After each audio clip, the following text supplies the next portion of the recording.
سلامونه. نن د مرۍ پر ځینو وظایفو او ناروغیو غږیږو.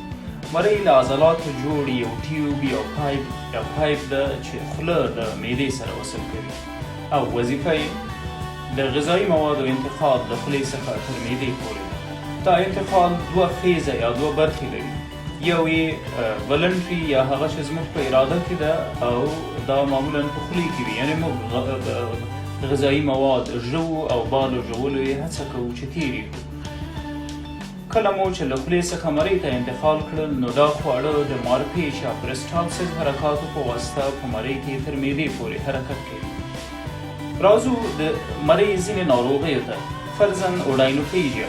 اوډاینوفیژیا پر دې معنا چې موږ خواړه وژول، کله یې چې هڅه کوو تېر یې کړو نو له دردونو سره مخ کېږو او دا د مرۍ د التهاب نښه ده یا اسوفیګایټس. د دې ترڅنګ هارټ برن پر دې معنا که چیرې د مرۍ او د معدې ترمنځ موجود شیردان وحس پاتې شي نو تیزاب او هغه خواړه چې پر تیزابو ملوث دي له معدې څخه به پورته راجګېږي مرۍ ته او مرۍ معمولا د تیزابو توان نه لري، داخلي جدار به یې تفتیش کېږي او موږ به د سوځنده حالت سره مخ کېږو. د دې ترڅنګ ډسفیژیا یو مهم ټکی په دې معنا چې موږ کله خواړه وژوو نو دا په خپل مسیر کې پر یو ځای کې بند پاتې کېږي. نو معنا څه ده؟ په دې ټیوب کې حتما یو څه موجود دي چې د خوړو مخه نیسي. د ډیرو ناروغیو ترڅنګ کېدلی شي د مرۍ سرطانونه د دې حالت سبب وګرځي.